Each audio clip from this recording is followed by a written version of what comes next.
पकड़ सकते नहीं मुझको, अगर गोली चलाओगे तो निशाना भूल जाओगे, अगर गोली चलाओगे तो निशाना भूल जाओगे। अल्लाहुम्मा सल्ली अला मौलाना मुहम्मद व अला आलि सय्यिदिना मौलाना मुहम्मद। আমরা সকল বরকত আমরা পড়ি আল্লাহুম্মা সাল্লি আলা মুহাম্মদ ওয়া আলা আলি মুহাম্মাদিন কামা সাল্লাইতা আলা ইব্রাহিম ওয়া আলা আলি ইব্রাহিম ইন্নাকা হামিদুম মাজিদ।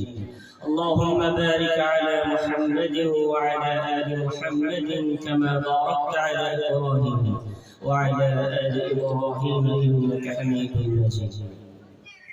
সম্মানীয়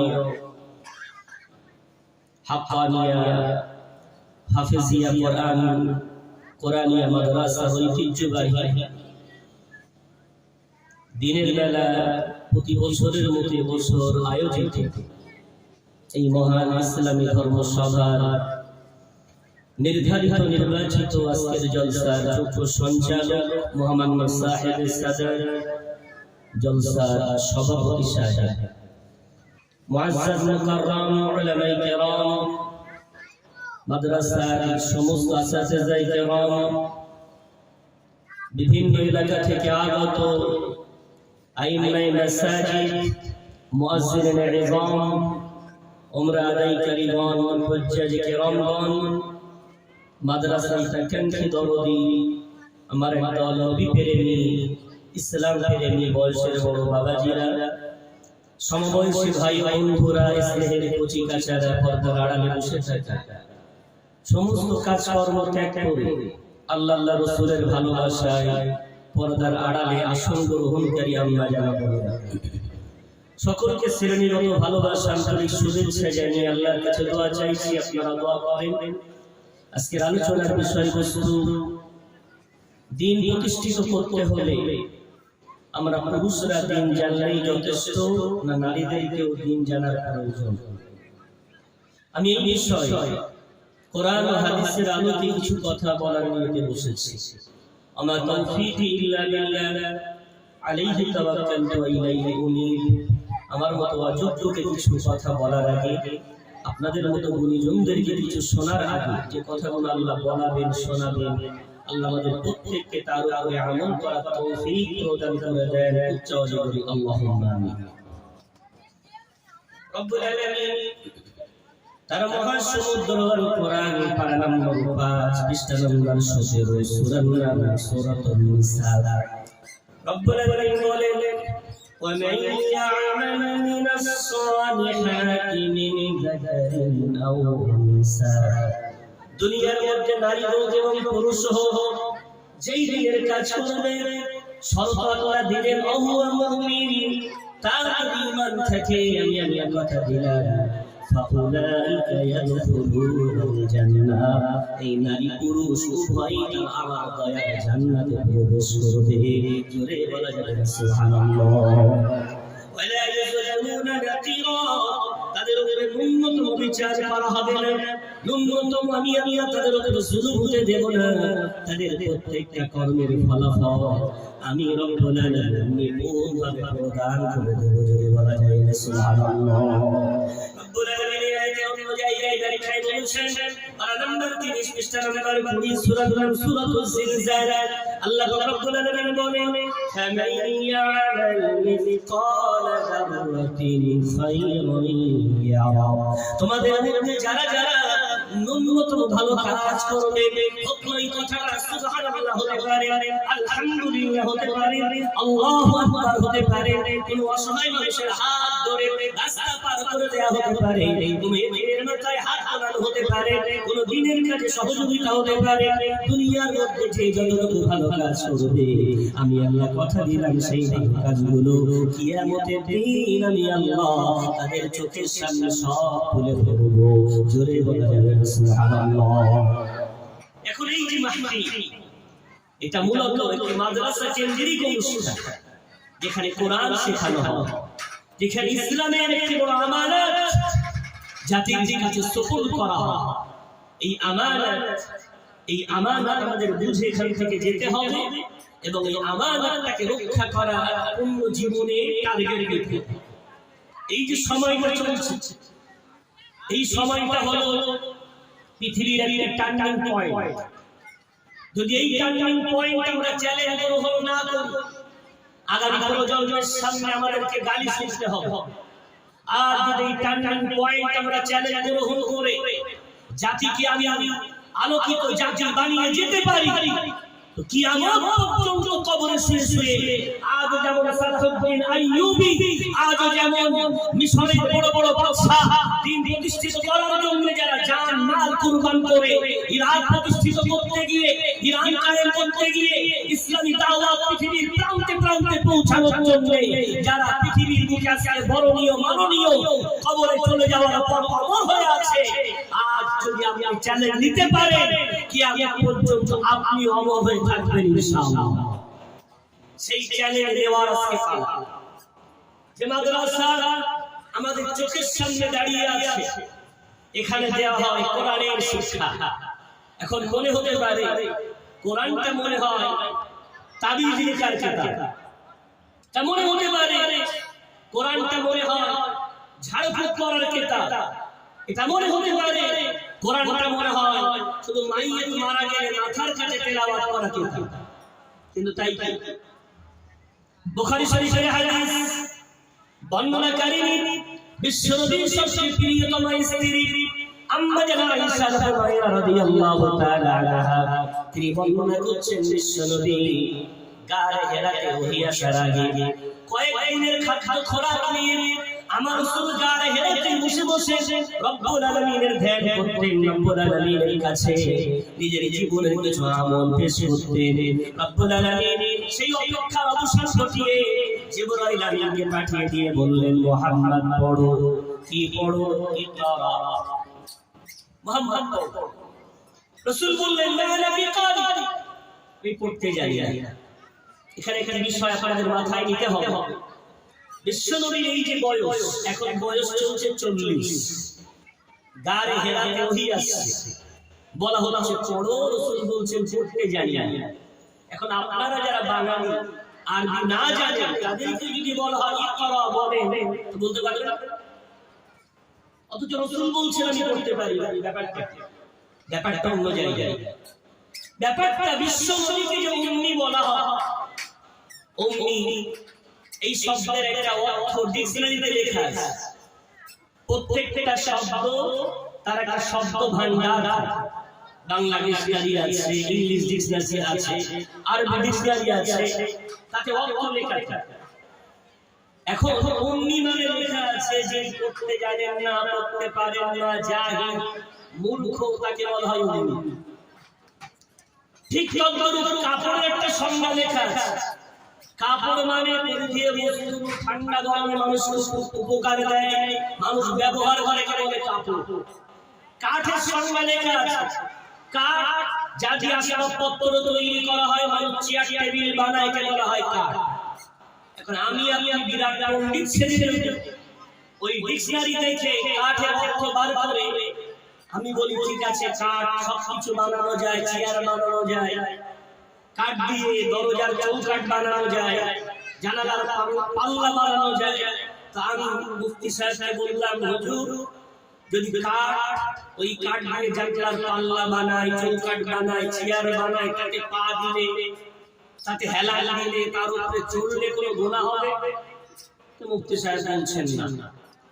ঠিক আছে, মুফতি সাহেবকে আমি দ্বিতীয় প্রশ্ন করছি, হুজুর ওই কাঠ দিয়ে কোরআনুল কারীমকে চালিয়ে রাখা একটা সামান্য রেহেল কাঠ, ওই কাঠটা যদি পা দিয়ে চটকায়, ওটাকে উপরে বসি হুজুর বিয়াদবি হবে?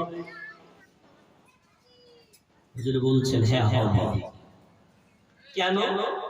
কাঠের সজাগ হতে পারে, কিন্তু ওটা কোরআনুল কারীমের সাথে লেগে গিয়ে এখন সম্মানের শীর্ষ চূড়ায় উঠে গেছে। সুবহানাল্লাহ বলবেন না?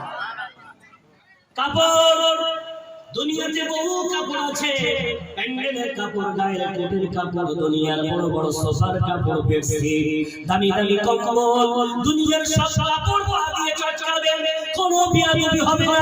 দুনিয়ার সব কাপড়ে বসবেন, কোনো বিয়াদবি হবে না। কিন্তু কোরআনুল কারীমের সাথে লেগে গেছে একটা জুজদা, ওই কাপড়ের সহযোগী, কাপড়ের জাতি একটা ছোট ছোট কাপড় কোরআনের সাথে লেগে যাওয়ার পর ওই কোরআনের জুজদানকে পা দিয়ে চটকাবেন, বিয়াদবি হবে না। তাহলে সব কাপড়কে যদি এক পাল্লায় ফেলে বলেন পা দিয়ে চটকালে কোনো গুনাহ হয় না? না, বিয়াদবি হয়, চরম অপরাধ করা হয় কোরআনের সাথে। ঠিক তদ্রূপ মানে কিছুই জানে না, ওটা দেখে রাসূল চিনতে যান, বড় ভুল হয়ে যাবে। আমার রাসূল 40 বছর পর্যন্ত আহলে সুন্নাত ওয়াল জামাতের আকীদা, বিশ্বনবীকে দুনিয়ার কোনো টিচার দিয়ে আমার আল্লাহ পড়তে দেননি, আমার রাসূলকে দুনিয়ার কোনো টিচার পড়াননি। কিন্তু 40 বছর বয়সে আমার রাসূলের স্বয়ং টিচার, দুনিয়ার কেউ নয়, দুনিয়ার কোনো মানব নয়, স্বয়ং স্রষ্টা রব্বুল আলামিন নিজেই শিক্ষক দিলে আমার রাসূলকে আমার আল্লাহ শেখাতে শুরু করে দিলেন। একটু জোরে বলা যাবে? পৃথিবীর স্রষ্টা তিনি টিচার হলেন, কি শেখাচ্ছেন আর কাকে শেখাচ্ছেন? পৃথিবীর সর্বশ্রেষ্ঠ মহামানব নবী মুহাম্মদ সাল্লাল্লাহু আলাইহি ওয়াসাল্লামকে কি শেখাচ্ছেন? পারা নম্বর 27 নম্বর 10 সূরার নাম সূরাতুর রহমান। রব্বুল আলামিন কত মধুর সুরে বলেন, আর রহমানু আল্লামাল কুরআন। এত সূরা আছে, কোন সূরা শুরুতে আমার আল্লাহ রহমান নামটা ব্যবহার করলেন না। আমার আল্লাহ রহমান নামটা সূরাতুর রহমানে ব্যবহার করে বললেন, দয়ালু আল্লাহ, করুণাময় আল্লাহ, মেহেরবান আল্লাহ, তিনি শিখিয়েছেন তার বান্দাকে আল কোরআন। একটু জোরে জোরে বলা যাবে? ওই কোরআনটা তাহলে ছোট কিতাব না মহান কিতাব? মহান। রব্বুল আলামিন ওই কোরআন তার রাসূলকে শেখানোর জন্য জিবরাইল আমিনকে মারফত বানালেন। জিবরাইল এসে বললেন, মুহাম্মদ ইকরা পড়ুন। রাসূল বললেন, মালা বিকারি। জিবরাইল আমিন বিশ্বনবীকে বুকে জড়িয়ে আলিঙ্গন করলেন, এত জোরে চেপে ধরলেন। রাসূল বলছেন, আমি যতক্ষণ ধৈর্য ধারণ করতে পারি, আমার ধৈর্যের শেষ সীমানা পর্যন্ত আমাকে চেপে ধরে রাখা হবে, ছেড়ে দিলে আবারই করা একই অবস্থা। না না বিকারি, আবার ধরলেন, আবার ছাড়লেন, এ করা না না বিকারি, তিনবার। এবার জিবরাইল আমিন বলছেন, ইকরা বিসমি রাব্বিকাল্লাযী খালাক। ও নবী মুহাম্মদ পড়ো পড়ো পড়ো, স্রষ্টার নাম নিয়ে পড়ো, যিনি সৃষ্টি করেছেন। ওই রাসূলের নাম বলা জাবানটা এতক্ষণ একটা শব্দ যে রাসূল বলতে অস্বীকার করছিলেন, একটা ধন্যবাদ ওই রাসূল তার জাবান দিয়ে বলে ফেললেন, ইকরা বিসমি রাব্বিকাল্লাযী খালাক। একটু জোরে বলা যাবে না? সুবহানাল্লাহ। ব্যাপারটা অনেকগুলো কারণ, তার মধ্যে একটা কারণ কালিমা এমন হতে পারে আল্লাহ মুহাম্মাদুর রাসূলুল্লাহ, কিন্তু কালিমা কি এমন? কালিমা কি এমন? লা ইলাহা ইল্লাল্লাহ, লা ইলাহা। আসমান জমিনের দিকে তাকাও, কেউ নাই শক্তিশালী, কেউ নাই ইবাদতের যোগ্য, কেউ নাই অমর, কেউ নাই স্থায়িত্ব অর্জনকারী। কে আছে? কে আছে? লা ইলাহা। কেউ নাই বলার পরে বলে দাও, আল্লাহু আল আউয়াল ওয়াল আখিরু ওয়াল যাহিরু ওয়াল বাতিনু কুল্লু মান আলাইহা ফান ওয়া ইয়াবকা ওয়াজহু রাব্বিকা যুল জালালি ওয়াল ইকরাম। আল্লাহু লা ইলাহা ইল্লা হুয়াল হাইয়ুল কাইয়্যুম। কেউ নাই, তিনি আছেন, তিনি জীবন্ত, তিনি হলেন চিরপ্রতিষ্ঠিত। না বলার পরে আল্লাহ বললে ওই আল্লাহ বলার মধ্যে তাকিদ তৈরি হয়, জোর তৈরি হয়, পাওয়ার তৈরি হয়, মজবুতি আসে। একটু জোরে বলা যাবে? বিশ্বনবীও রাসূল যে যুগে এসেছেন সে যুগে শিক্ষা ছিল না, শিক্ষা ছিল আসমান চুম্বি সাহিত্য। সে যুগে একে অপরের সঙ্গে বিরাট কম্পিটিশন করত, কিন্তু সেই শিক্ষা জাতিকে চোর বানিয়েছিল, ডাকাত বানিয়েছিল, ব্যভিচারী বানিয়েছিল, লুণ্ঠন শিখিয়েছিল, অত্যাচার শিখিয়েছিল, নিপীড়ন শিখিয়েছিল, জাতির মধ্যে ভেদাভেদ শিখিয়েছিল, ক্ষমতা যার শক্তি তার এই প্রবাদ বাক্য তাদের মধ্যে আগ করেছিল। আমার রাসূল বললেন, না আনা বিকারি, ওই শিক্ষা আমি পড়তে জানি না, ওই শিক্ষাকে না, ওই শিক্ষাকে না, ওই শিক্ষাকে না, যে শিক্ষা জাতির মধ্যে ভেদাভেদ তৈরি করে, যে শিক্ষা জাতির মধ্যে ফাসাদ ধরায়, যে শিক্ষা জাতির মধ্যে দ্বন্দ্ব বাড়ায়, আমি রাসূল সেই শিক্ষার মাথায় কুঠারাঘাত করে আমি রাসূল বলছি, ইকরা বিসমি রাব্বিকাল্লাযী খালাক। ওই শিক্ষার জাতিকে আলো দেবে, যে শিক্ষার শুরুতে রবের নাম আছে, যে শিক্ষার শুরুতে প্রভুর নাম আছে, ওই শিক্ষা জাতির মধ্যে আন্তরিকতা, মধুর আপ্যায়ন, ওই শিক্ষা জাতির মধ্যে ঐক্যতার বার্তা বয়ে আনবে। জোরে বলা যাবে না?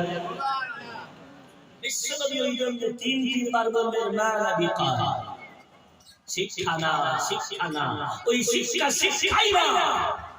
শিক্ষায় যদি রবের পরিচয় থাকে, ওই শিক্ষাটাই হলো আসল শিক্ষা।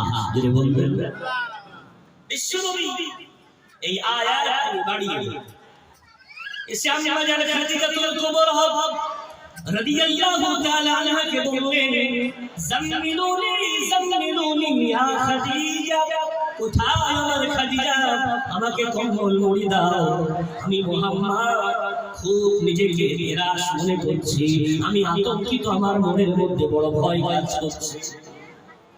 খাদিজাতুল কুবরা রাসূলের প্রথম স্ত্রী, 15 বছরের বড়, 15 বছর ইতিমধ্যে সংসার করা হয়ে গেছে।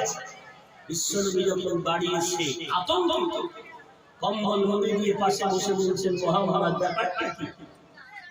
বলছে, গারে হেরাতে এই ঘটেছে, লাকাদ খাশিতু আলা নাফসি, আমার যেন মনে মনে ভয় আসছে, তিরাস আসছে, আমার আতঙ্ক তৈরি হচ্ছে।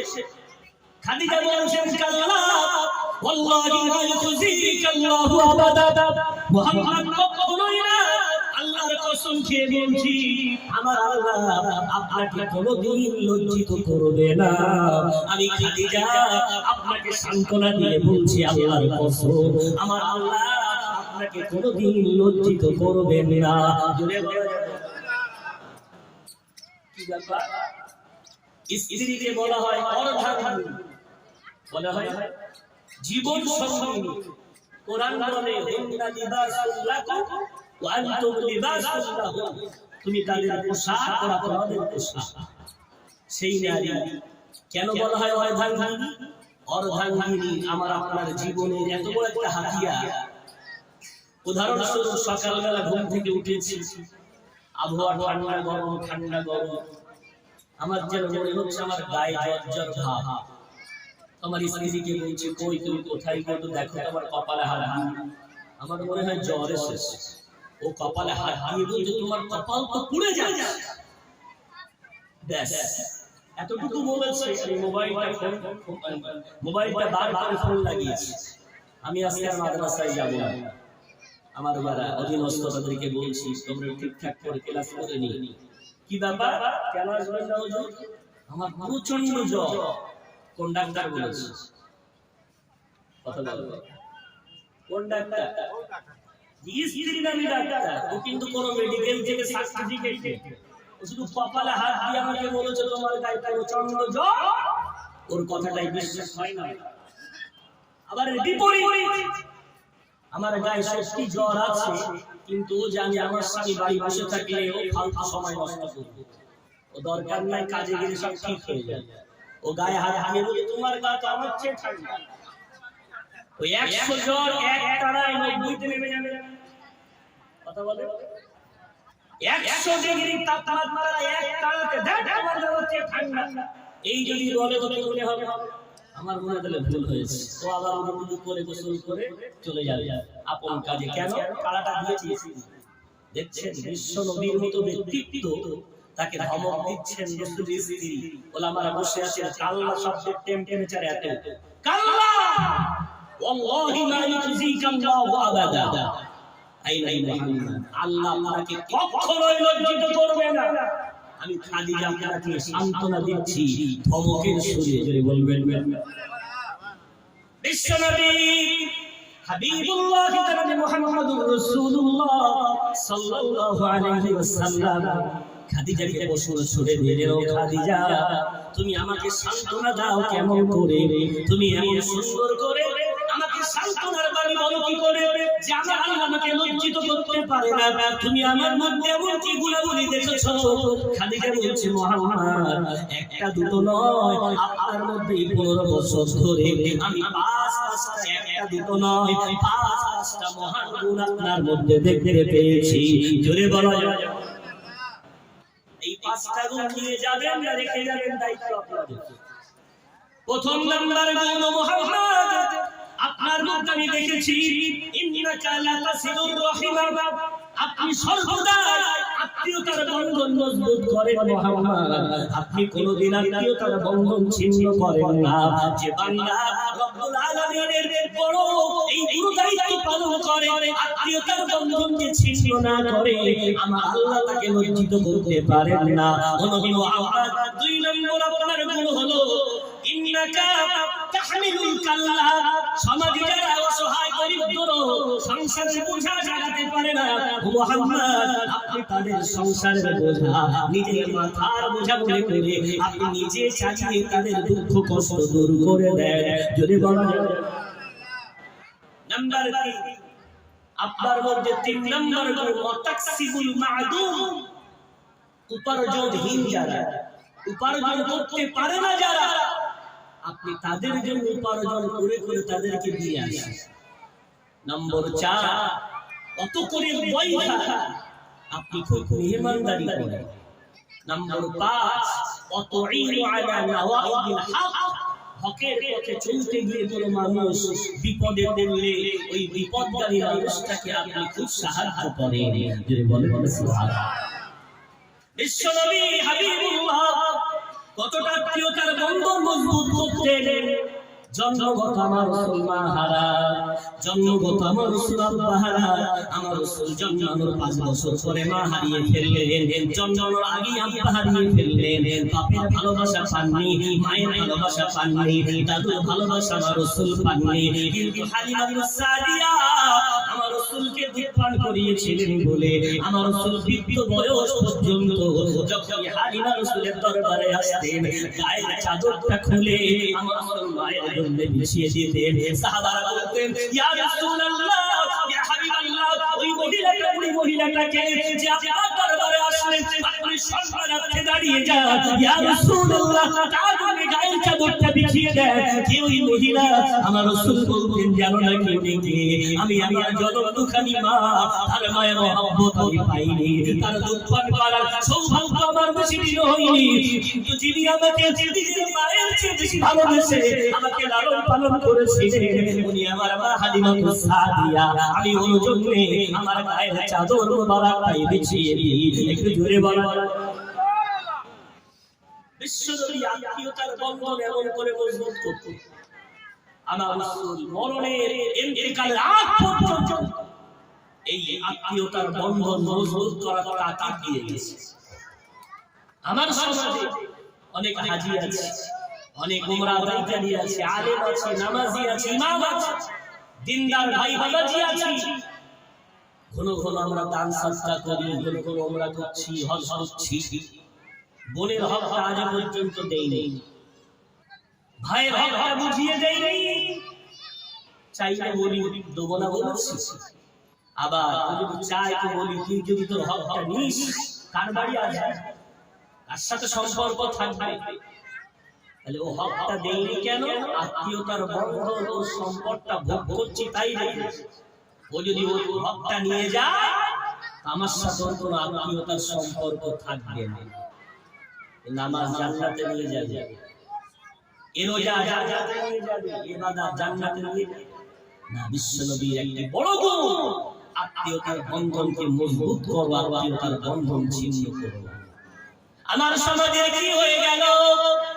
আত্মীয় বোন বোনাই অনেক দূরে, জনম দুখানি মা, তার সাথে ছেলেটা কথা বলে না, জলম দুখানি বাবা তার সাথে বেটা কথা বলে না এখন টুনটুনি পেয়েছে বুলবুলি পেয়েছে সুন্দর সাদা চামড়ার স্ত্রী পেয়েছে বাপ ভালো লাগে না ওর মাও ভালো লাগে না ও আমার বাবাজিরা ও আমার নওজোয়ান বন্ধুরা তুমি দুনিয়ায় তোমার বাপের সাথে কথা বন্ধ করলে তোমার মায়ের সাথে কথা বন্ধ করে দিলে তুমি যত বড়ই উমরা আদায়কারী হয়ে যাও যত বড় হাজী হয়ে যাও যত বড় আলেমের বন্ধু হয়ে যাও ততক্ষণ না পর্যন্ত ওই বাবার চোখের পানিটা না মুছে তুমি ক্ষমা না চেয়ে নেবে তোমার মায়ের সাথে যতদিন তুমি কথা বলা শুরু না করবে দুনিয়ার সবাই ক্ষমা করলেও আমার আল্লাহ তোমাকে ক্ষমা করবে না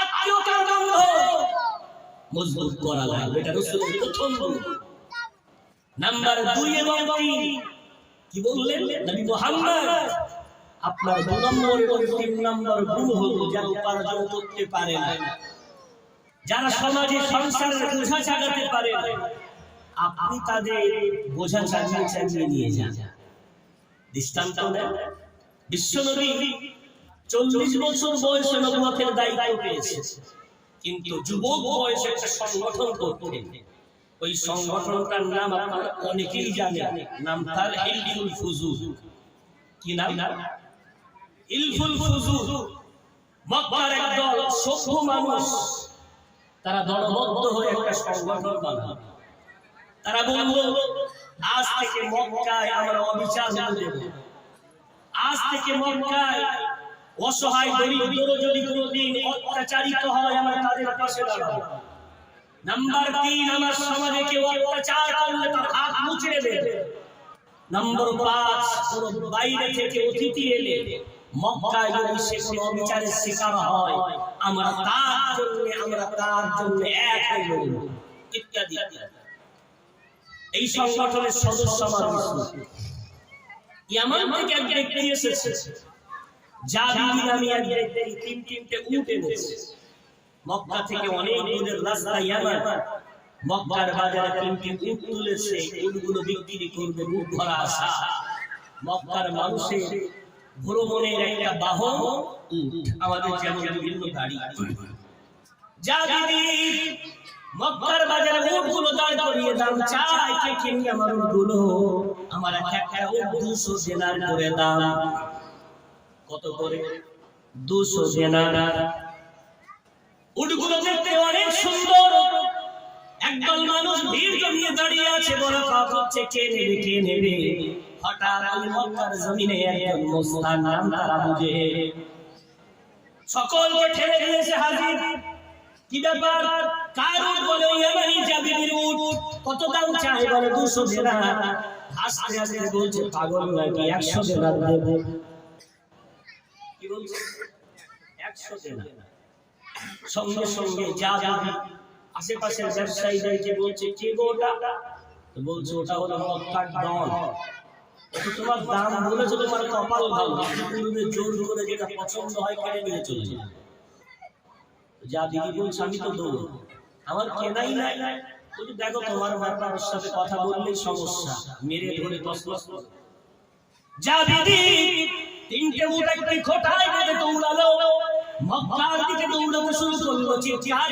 করে বলে মক্কার জমিনে কে আছো আমি ইয়ামান থেকে সে অত্যাচারিত আমার উটগুলো জোর করে কিনে নেওয়া হচ্ছে আমার উটগুলো সঠিক মূল্য কেউ দিতে চায় না এভাবে অবিচার করা হয় ইয়ামানি ব্যক্তি যখন চিৎকার করে বলে আমার নবী মুহাম্মদ বাইতুল্লাহর পাশে বসে ছিলেন আওয়াজ শুনে দৌড়ে এসে বললেন ইয়ামানি ভাই দাঁড়াও কি হয়েছে তোমার বলছো মক্কার বাজারে আমার সাথে অবিচার হচ্ছে গোটা ঘটনা বললেন রাসূল বললেন চলো আমি যাই বিশ্বনবী জাবিরের সাথে যখন বাজারের দিকে আসে আবু জেহেল মুহাম্মদকে দেখে দিয়েছে ছুট বলবেন বয়সের কিন্তু অনেক বড় ক্ষমতা অনেক শক্তিশালী কিন্তু মুহাম্মদকে দেখে কেন দৌড়ায় এটাই কোরআনের বাণী পারা নাম্বার 15 পৃষ্ঠা নম্বর 9 সূরা বনী ইসরাঈল কুল জাআল হাক্কু ওয়া যাহাকাল বাতিল ইন্নাল বাতিলা কানা যামুকা জোরে বলেন আল্লাহু আকবার আল্লাহ বলছে নবী মুহাম্মদ সত্যের আলো মিথ্যা পরাভূত হবে, পরাস্ত হবে। কেন মিথ্যা তৈরি হয়েছে অস্থায়ী হিসাবে, আর সত্য তৈরি হয়েছে স্থায়িত্ব লাভ করার জন্য। বিশ্বনবী যেই গেলেন আবু জেহেল পালিয়ে, আমার রাসূলগুলো দেখে দেখার পরে রাসূল বলছেন তোমার উটের দাম কত চেয়েছো? তো বলছে 200 দিনার। বলছে না, তোমার উটের দামের চেয়ে বেশি হওয়া দরকার, তোমার এই দুটো উট তো 220 দিনার করে হওয়া দরকার। সুবহানাল্লাহ বলেন। কি মনে হয় নবী নবী জাহেল নবী, মূর্খ নবী, বুঝতেন না নবী ইন্নী বুইসতু মুআল্লিমান। রব্বুল আলামিন আমাকে সর্ব ব্যাপারে পারদর্শী করে, অভিজ্ঞ করে, বিচার করে, গুরু করে ধরার লোকে প্রেরণ করেছে। যদি বলা যাবে রাসূল বলছেন তোর উটের দাম তুমি কম বলছো, বেশি হবে। তোমার উটটা দেখতে হিষ্টপুষ্ট দাম বেশি হবে। রাসূল এবার জানালেন দাদা কেনে দেই উটটা 220 দিনার।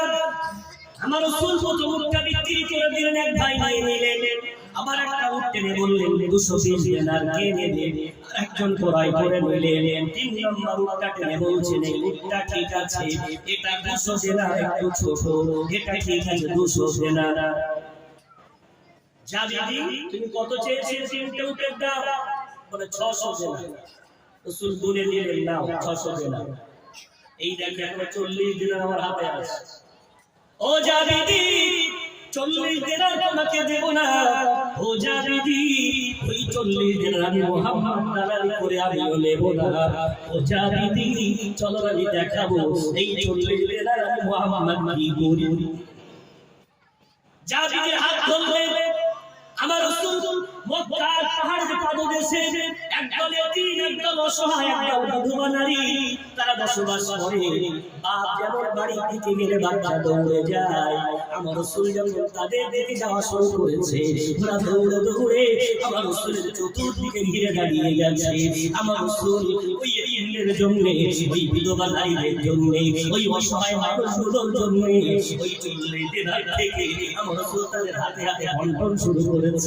জাবির চোখে টপ টপ করে পানি পড়ে। ওহে মুহাম্মদ জীবনে অনেক মানুষ দেখেছি, তোমার মতো এত স্বচ্ছ মানুষ, এত সুন্দর মানুষ আমি আমার জীবনে দেখিনি। ও মুহাম্মদ তুমি মনে করলে লাভ্যাংশ তুমি নিয়ে যেতে পারবে, কিন্তু মুহাম্মদ তুমি ওই লাভ্যাংশগুলো এতিমের মাঝে, অসহায়দের মাঝে, দরিদ্রদের মাঝে ও মুহাম্মদ তুমি বন্টন করে দিলে। একটু জোরে বলো। দেখেছেন নবী মুহাম্মদ সাল্লাল্লাহু আলাইহি ওয়াসাল্লাম অসহায় দরিদ্রদের জন্য উপার্জন করেন। এরপরে আমার রাসূল জাবির হাত ধরে বলছেন চলো, আমার দায়িত্ব এখনো শেষ হয়নি। আবু জেহেলের বাড়ি আছে, যে বলছে আবু জেহেল ভাই না। রাসূল কারীম যখন দেখেছে অত বড় নেতা, মক্কার ডন, একদম ভিজে বিড়ালের মতো মাথা একদম সবের সামনে আসে, সঙ্গে কিছু সিদিক আছে। সিদিক মানে বলে চেলা, জি জি, ওর সঙ্গে কিছু মোস্তানের সাথে চেলা থাকে, ওরাও সব আছে। রাসূল বলছে এই ব্যক্তিটার সাথে এমন আচরণ করেছিস, মক্কায় উঠে এসে যে দাম চেয়েছে অর্ধেক বলে জোরে করে কাটতে দিয়েছিস। রাসূল যখন বলছে তো মাথা এক করে বলছে জি জি জি জি।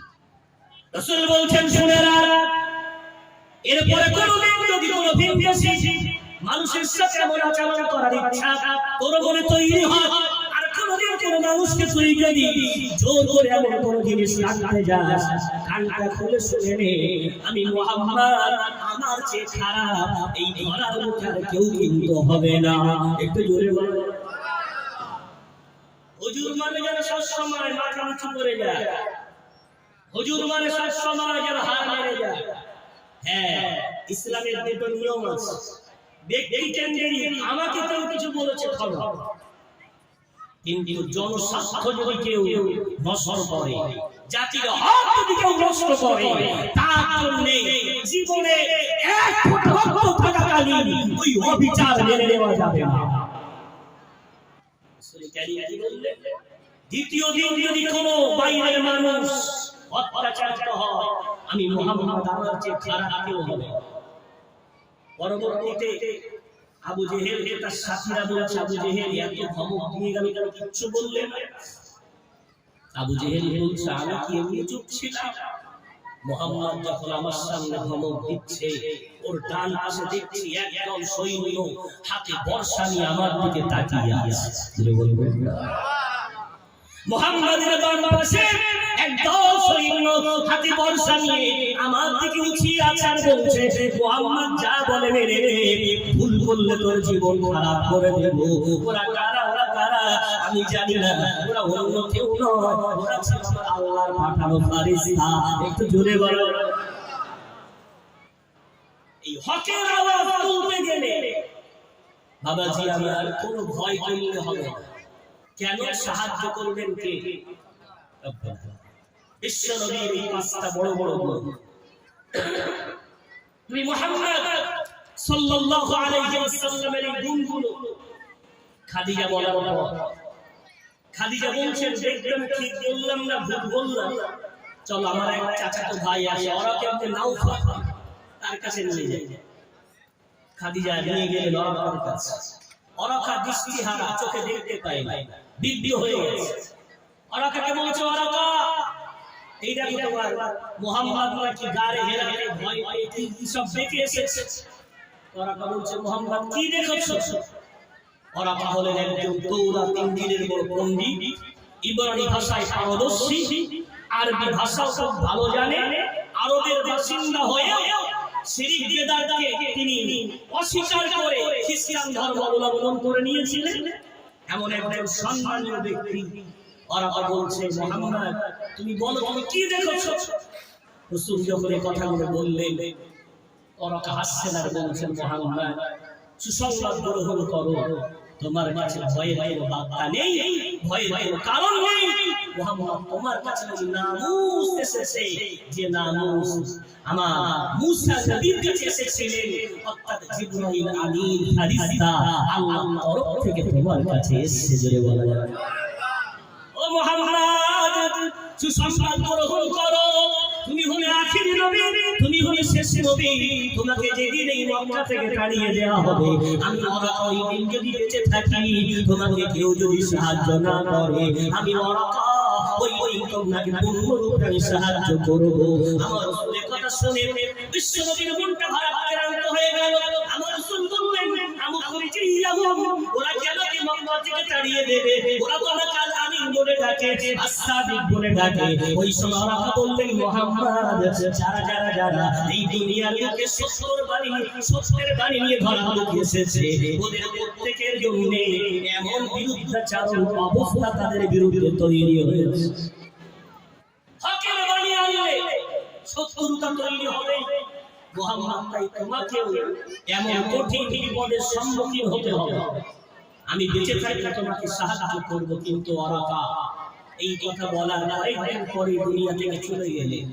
আহলে সুন্নাত ওয়াল জামাতের আকীদা ওরাকা রাসূলকে মেনে নিয়েছিলেন, তাই তাকে ঈমানদার ধরা হয়। বলে বলা যায় বিশ্ব নবীর এই ঘটনা ঘটার পরে খাদিজা বাড়ি এসে বলছেন মুহাম্মদ হাত বাড়াও।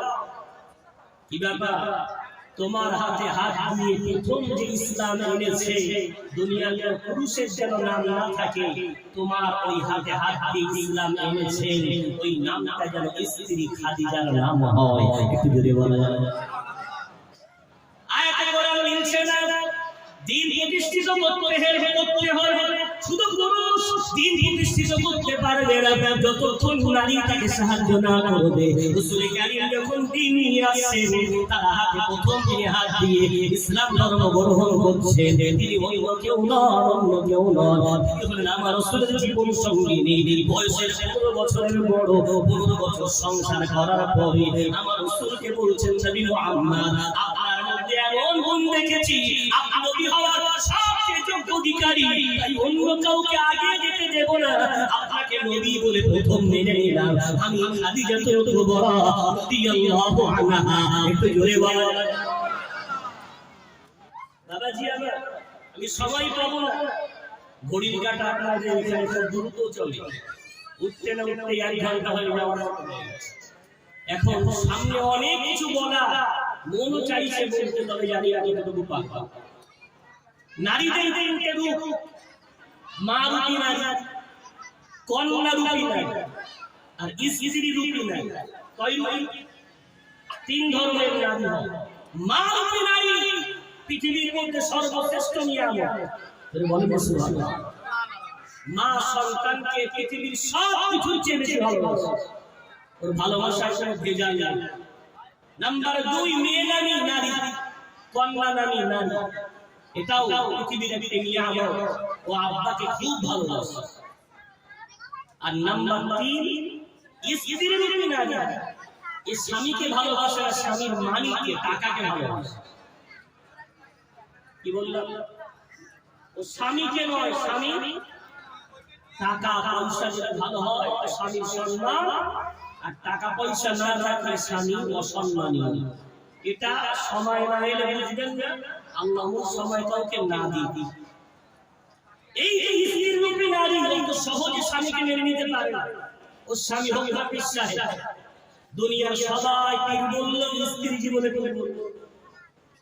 কথা বলতে পারছি? আমার চোখে দেখা, কানে শোনা অনেক ঘটনা আছে। পীর সাহেব হালকায় বসে আছে, মুরিদরা এসে হাতে চুমা দিচ্ছে, হাদিয়া হাত মুসাফা করে করে ভরিয়ে দিয়েছে। ঘড়ির কাঁটা 10:30 পৌনে 11টা। হঠাৎ করে পীর সাহেব একটুখানি বসান গেলাম, ঘরের মধ্যে যেই গিয়েছে, যাওয়ার সাথে সাথে ওর কাণ্ড জ্ঞান আছে তো না, ঘড়ির কাঁটা 11টা বাজে, বাজার ঘাটে মুরব্বি করলে হবে। সর্বনাশ, তারা যাওয়ার দোয়া যখন শুরু হয়েছে, তো খানকার মুরিদরা বলছে, বড় পীর তো ঘরে, বড় পীর কোথায়? কথা বলে কোথায়? ঘরের মধ্যে।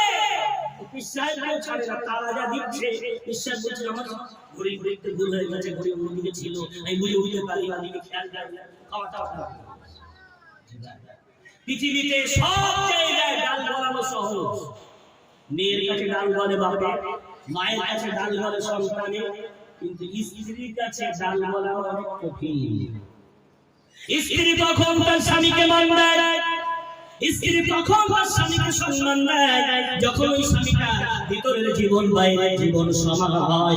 ততক্ষণ পর্যন্ত স্ত্রী কোন স্বামীকে মর্যাদা দেয় না, যতদিন তার স্বামীর ভিতরের জীবন এক, বাইরের জীবন আর এক। আমার রাসূলের একই সাথে 9 জন স্ত্রী, প্রত্যেকই রাসূলের পাগল, প্রত্যেকই রাসূলের সিসি ক্যামেরা। আমার রাসূলের বাইরের জীবন গোটা উম্মাত দেখেছেন, আর ভিতরের জীবন রাসূলের স্ত্রীগণ সবাই দেখেছে। প্রত্যেকেই বলেন, আমার নবীর চেয়ে সেরা দুনিয়ায় কোনো মানুষ হবে না। একটু জোরে জোরে বলো। আমার রাসূল ওই জন্য বললেন, তোমাদের মধ্যে সর্বসেরা পুরুষ ওই পুরুষটা যে তার স্ত্রীর কাছে সর্বসেরা। জোরে বলবেন। বাইরে মাথায় টুপি দিয়ে বিরাট জাব্বা পরে, সাদা দাড়ি লাল করে কুশায় সাজা দেয়, কিন্তু বাইরের জীবনে আর ভিতরে গিয়ে স্ত্রীকে মারে, স্ত্রীকে গালি দেয়, স্ত্রীকে ছোট বড় কথা বলে। তোমার পৃথিবীর সবাই তোমাকে পীর বললেও স্ত্রী বলবে না, আমি একজন ইমানদার, তার মুখ দিয়ে কোনো গালি বার হতে পারে না। একজন সৎপুরুষ কোনোদিন তার স্ত্রীকে পিটাই করতে পারে না। এটা খারাপ সিফাত, এটা একজন সৎ চরিত্রবান উম্মতের সিফাত। শেখো না রাসূলের কাছে। একটা নিয়ম নাকি ঘন ঘন তালাক দিচ্ছে, আর বলতে ফিরিয়ে নেওয়া যাবে। আমার রাসূলের একসাথে 9 জন, কোনদিন আমার রাসূল তালাকও দেন নাই, কোনদিন প্রহার করার আমার রাসূলের সময় লাগেনি। আমার রাসূল খুব যখন কষ্ট পেতে এসে হাদিসের মধ্যে আমার রাসূল কি করতেন, স্ত্রীদের থেকে আলাদা সাইডে চলে যেতেন। বিশ্বনবী ছিলেন পৃথিবীর সর্বসেরা মহামানব। যেটা আমি বলার জন্য আপনাদেরকে বোঝাতে চাচ্ছি, সেটা হলো বিশ্বনবীর হাতে হাত দিয়ে খাদিজার ঈমান আনাটা অত সহজ নয়। সবাই ঈমান আনা অনেক সহজ, খাদিজার ঈমান আনাটা অনেক কঠিন। কেন? যে 15 বছর তার সাথে আছেন, যে 15 বছরের বড়, তিনি প্রথম ঈমানের বুঝিয়ে দিলেন, আমার নবী হলেন পৃথিবীর সর্বসেরা।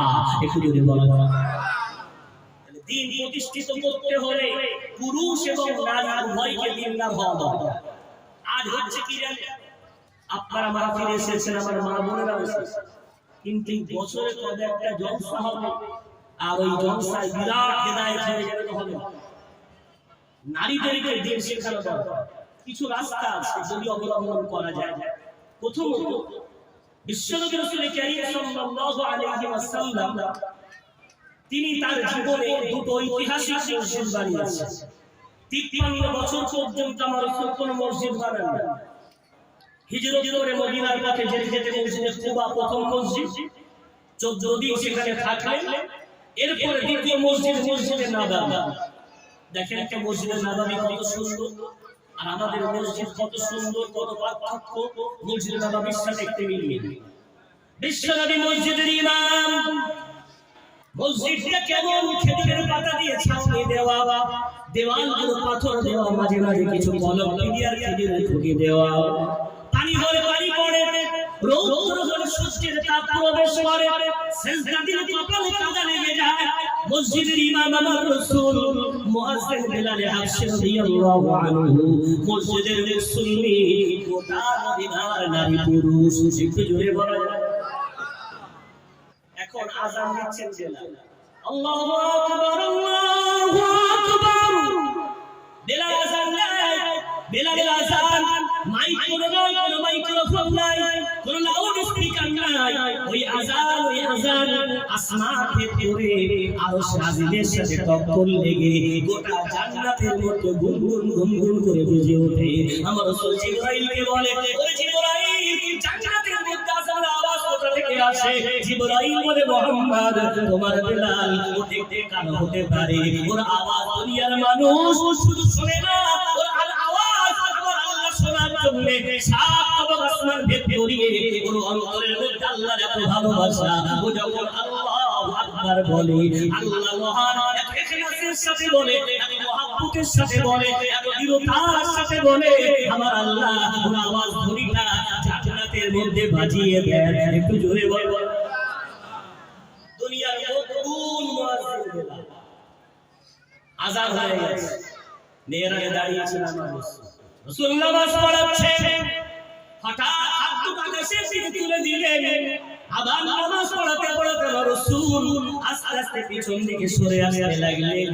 নামাজের পরে সাহাবারা গিয়ে বললেন, ইয়া রাসূলুল্লাহ, ইয়া হাবিবাল্লাহ, হুজুর কিছুই তো কারণ বুঝলাম না, নামাজের মধ্যে হাত উঁচু করে দিলেন, নামাজের মধ্যে কেন পিছন দিকে সরে আসছিলেন? আমার রাসূল বললেন, সাহাবারা, আমি যখন জান্নাতের আয়াতগুলো তেলাওয়াত করছিলাম, আমি রাসূল আমার সামনে জান্নাতের দরজাগুলো খুলে দেওয়া হচ্ছিল, জান্নাতের নিয়ামতগুলো আমার সামনে ঝুলে যাচ্ছিল। ওই ফলগুলো দেখে আমি রাসূল থাকতে পারলাম না, আমার মন হলো ওই ফলগুলো পেড়ে পেড়ে আমার উম্মতকে যেন দিতে পারি। ওই আশায় আমি রাসূল আমার হাত দুটো বাড়িয়ে দিয়েছিলাম। একটু জোরে বল। ইয়া রাসূলুল্লাহ, পিছিয়ে আসছেন। আমি যখন নামাজ পড়ছিলাম, জাহান্নামের আয়াত তেলাওয়াত করছিলাম, জাহান্নাম আমার সামনে তার ঢাকনা খুলে দিল। জাহান্নামের আগুনের তীব্রতা, তার ভয়াবহতা দেখে আমি থাকতে পারলাম না। আমি রাসূল তাই ভয়ে ভয়ে ওই মিম্বার থেকে পিছন দিকে সরে আসছিলাম, জাহান্নামের আগুন দেখে ভয় পাচ্ছি। সুবহানাল্লাহ। কি মা নামাজের মধ্যে জান্নাত দেখা যায়, জাহান্নাম দেখা যায়। সুবহানাল্লাহ।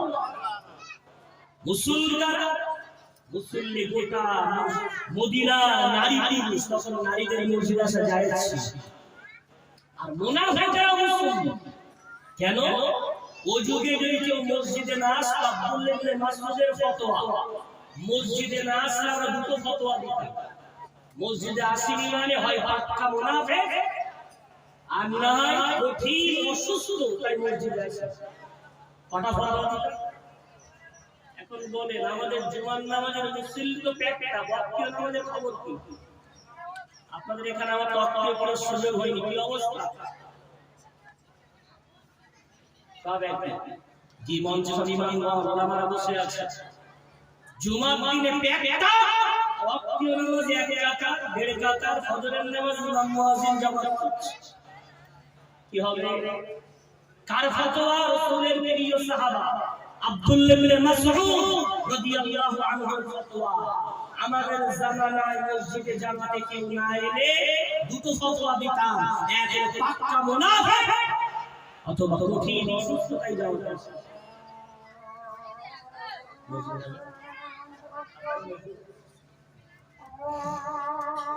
এখানে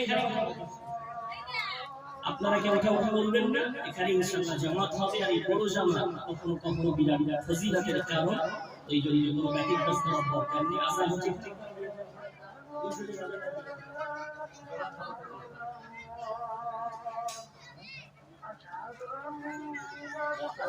ঠিক আছে।